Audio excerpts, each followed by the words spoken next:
Hello, my friends, and welcome back.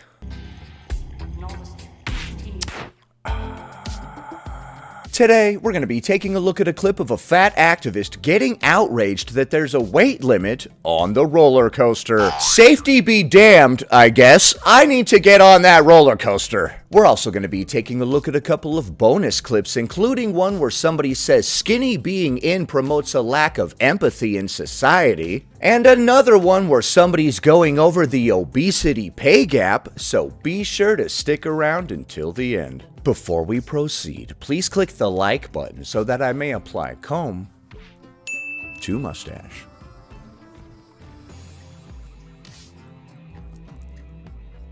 Caption reads, "Do better, Extreme Park." Extreme Park is a fraud. Extreme Park is a fraud, she said. Wanting me to step on the scale. They want you to step on the scale to get on the ride. They wanted you to step on the scale for safety? What a bunch of idiots. How stupid. This is not American. This is not American. What does that even mean? Not American. Okay, just so you know, this is the person that got angry before when there was a weight limit on the water slide. I actually don't think she's being serious in the slightest. I think this person is being completely goofy. I think a lot of the stuff on their page is satire. It made for a good title for this video, though, so I went with it. I need the views, baby, come on! Okay, so some sort of ride at that amusement park had a weight limit. I am outraged, for one. I don't care if that was a parody or not. I'm outraged for real. How dare they? This is not America, Extreme Park. How dare you? Now we're going to be taking a look at a completely unrelated bonus clip from this same creator. Black sitcoms. When you overhear your crush calling you a large mammoth.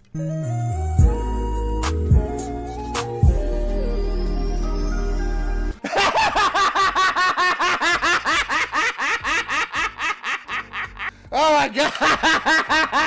Okay, she's hilarious. You've seen this in sitcoms before when one character overhears another character talking mess. Yeah, dude, it was really cool going to the movies. Too bad Brenda was there. I didn't feel like saying anything in front of her face, but I hate her. I hate her so much. She's so ugly. Oh my god. And then Brenda is coming around the corner. That's how they really feel. Oh. I can't really do it from a sitting position. You gotta do it from up here. Just like she did. There was a couple bounces like, oh. Oh, that's what Becky really thinks. Oh my god, that is funny. This chick is freaking hilarious. Oh, that's how they really feel. Oh.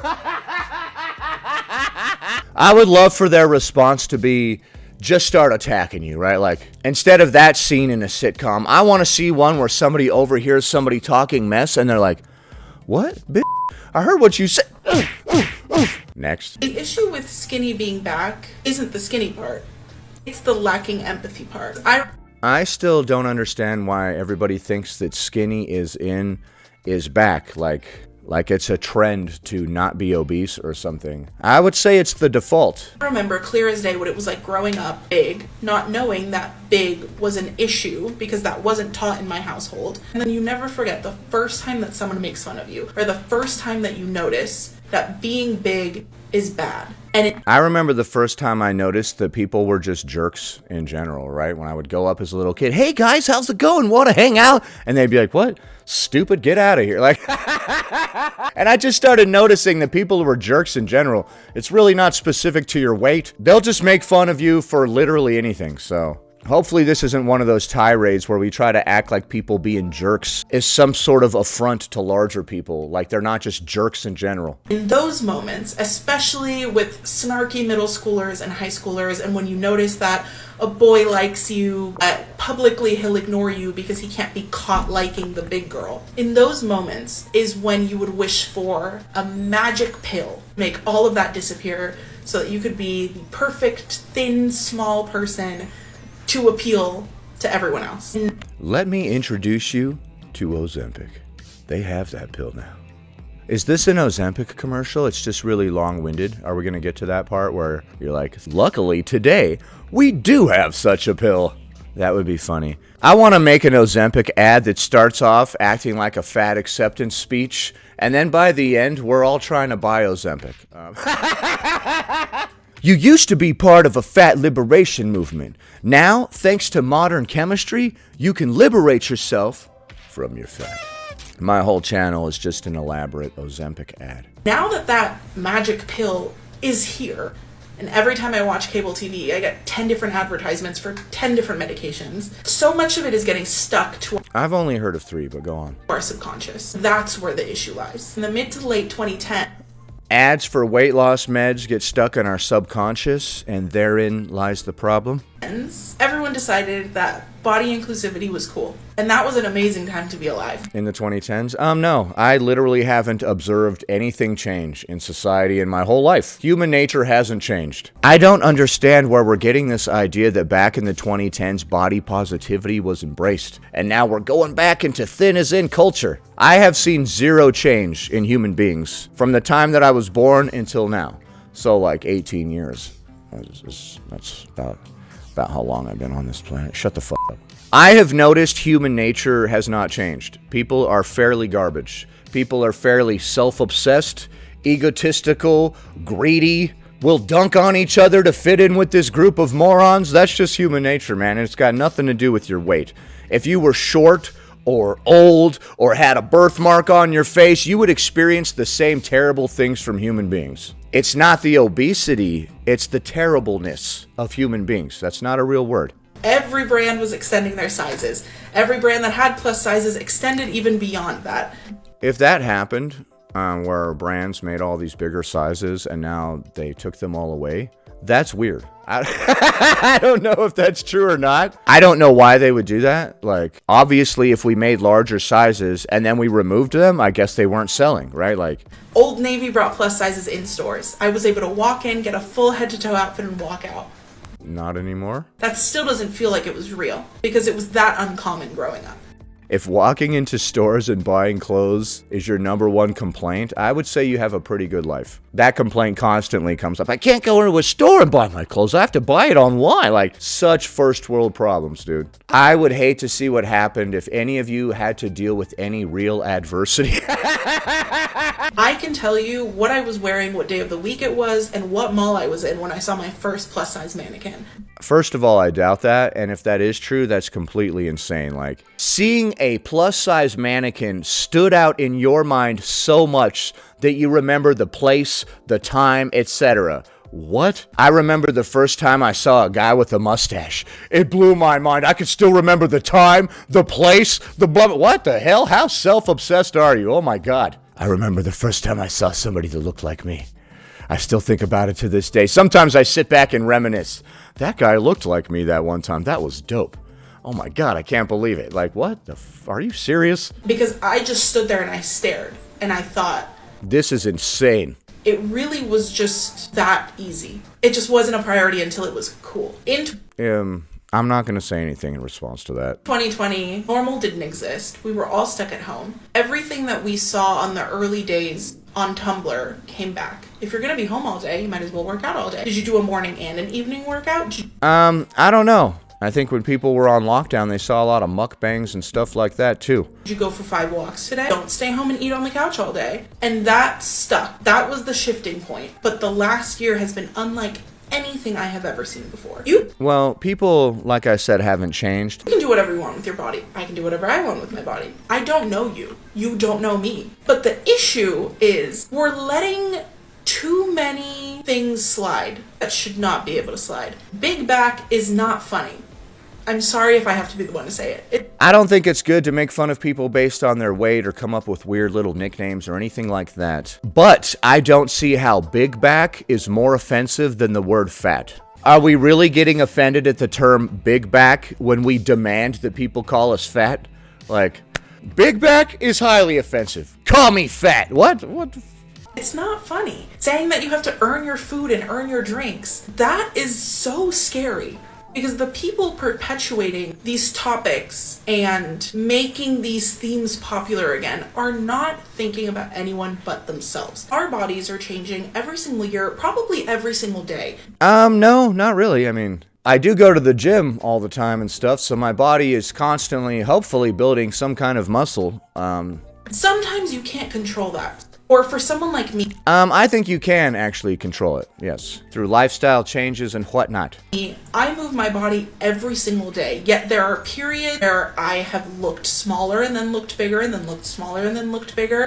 Yeah, the food that we eat is actually super important. Exercise is important, somewhat, but the food that we eat is way, way, way, way more important. It is confusing sometimes, but there are things that are in our control. Okay, so you're trying to say that it doesn't really matter if you move every single day. Sometimes you're bigger, sometimes you're smaller, and it's confusing. Bigger and then looked smaller and then looked bigger. It is confusing sometimes, but there are... It's not confusing. If we don't change the way that we eat, we think we can just walk a little bit. No, that doesn't work. There are things that are in our control, and that is having empathy. I got this comment on my last video, and it really encapsulated how everyone is feeling with everything right now. Okay. The comment reads, "Please, I was just crying to my girlfriend that while I was happy for people's health journeys, everyone is hopping on Ozempic after making their whole shtick about being plus size." So when the magic pill came along that actually enabled them to lose weight, they took it. As we've said many, many times, every single person within this movement, if there was a magic button that you could push to lose weight, they would. And this is proving that. How come so many people that were previously body positive, plus size influencers are now taking Ozempic and losing weight? Why didn't they just lose weight before if that's what they really wanted to do?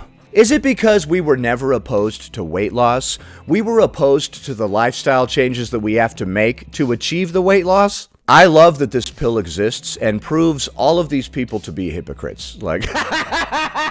Encapsulated how everyone is feeling with everything right now. I understand that you can't control other people's triggers, but there is a baseline.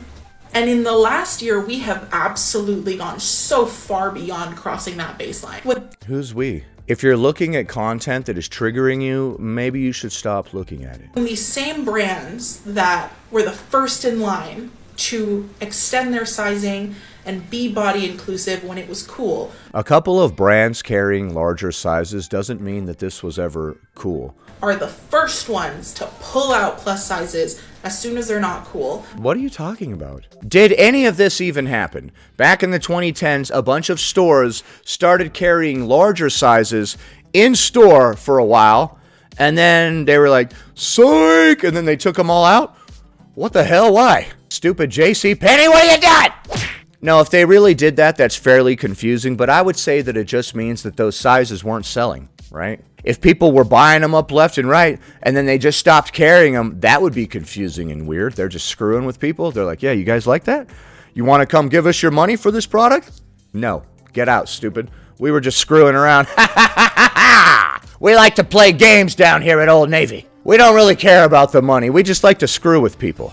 Use Big Back in their marketing. What? No, the hell they did not.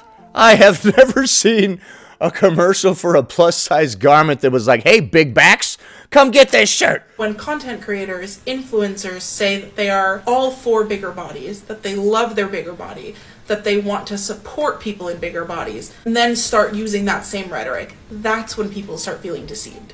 Okay, well, realize that human beings are just kind of stupid and crappy, and stop believing them to begin with is what I would recommend here. The core of the problem is not everyone wanting to be skinny again. It's the fact that nobody has empathy. Nobody has had empathy in society as a whole, from what I've noticed. It's been on the decline. You can think that my body is absolutely disgusting. I don't care. Will my body change in the future? Absolutely. So am I going to say I'm going to look exactly like this for the rest of my life? Please follow me? I can't say that.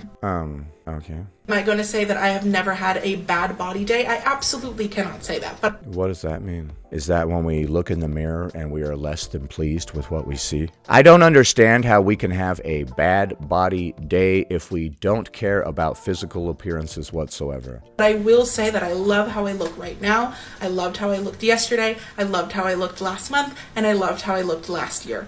All right. And if you need that energy, and if you need me to throw that energy onto you when you're having a bad day, I am here to do that. Okay, thank you. Well, personally, I don't think there's a lack of empathy, and I don't think skinny is in, is back. I don't know if it's true what she said about stores previously carrying plus sizes and then they just stopped one day to screw with everybody. I don't know what's up with that. If that is true, that is not chill, Old Navy. What the hell? I honestly am not opposed to whatever size is in the store. I literally don't care. I think she had a point that some content online promotes an unhealthy obsession with body ideals. Certain magazines and certain places online encourage people to not eat or say, oh, you need to earn your food and all this type of stuff. I agree. That is not okay. Next. Because in a society where thinness is rewarded at every single level, the reality is it's not just about health. Wait, you started that off with the word because. Hold on. Because in a society where thinness is rewarded at every single level, the reality is it's not just about health. I don't think thinness is rewarded. I've been treated like a regular numbnuts or a regular stupid jerk-off many times in society, and it had nothing to do with my body size. I was actually living in a smaller body at all those times. It is about privilege. Studies show that being thin can impact your paycheck more than your education. It says obese women can earn up to 19% less. Okay, how much less work do obese people do? So let that sink in. I love how we keep bringing this up, like, obese people make less money. Because you're all a bunch of big. Are you sure it's not because they're less likely to pursue advancement or work hard or whatever? You know that dude that gets up at 5 a.m. every morning and goes to the gym? Do you think he's probably going to work hard at his job, or she, and try to pursue advancement there as well? Did you guys know that people that carry around all this excess weight that literally weighs them down do less work? What the hell? How is this possible? How is it not possible? Let me tell you a story. Yesterday I went to the trampoline park. As usual, I was the only parent that was jumping on the trampolines. All of the other parents were obese and sitting in chairs watching their children jump. When I go anywhere, I'm literally the only older person doing any sort of activity, and I'm way older than a lot of those people that were just sitting around tired. And I'm not trying to shame anybody, I'm just being real. I'm currently on a journey to lose 200 pounds, and I'm down 130. Is that so you can make more money? Also, great job, hell yeah. And something that I've realized is the world just treats you differently now that you're smaller. Have you realized that you have a lot more energy so you could work harder and be a more valuable asset in the workplace? No, you didn't notice that part. Okay, cool. Keep going. The world treats you differently even when they know you are trying to get smaller. Who cares? The world treats everybody like garbage, dude. Tried being old, short, deformed, like literally anything. There are actual studies that show that thin people get hired more, they get promoted faster, they get paid higher salaries. How much more work do they do? Because like I've said, I did like 10 times more work than other obese people that I've worked with. And I'm not saying all of them, but it's physically impossible for you to move as quickly as me, so. Even when they have the same qualifications as their plus-size coworkers, even when they don't. So when these statistics are complete nonsense and they prove nothing. So when people say weight doesn't matter, they're lying. Okay, well, I think those statistics don't prove anything. That's like saying, did you know that people with brown hair are 5% less likely to get hired? That literally proves nothing. Nobody knows why, okay? It's because the world has it out for brown-haired people. That's why, clearly. So anyway, obviously I disagree with all of the aforementioned, but what do you think? Is Extreme Park fat-phobic because they have a scale that weighs you before you can go on the roller coaster? Does skinny being in promote a lack of empathy? And do you really believe that larger people make less? Leave a comment below. Happy Tuesday, everybody. Anyway, that about does it. Thanks for watching, commenting, liking, and subscribing. And I'll see you in the next one.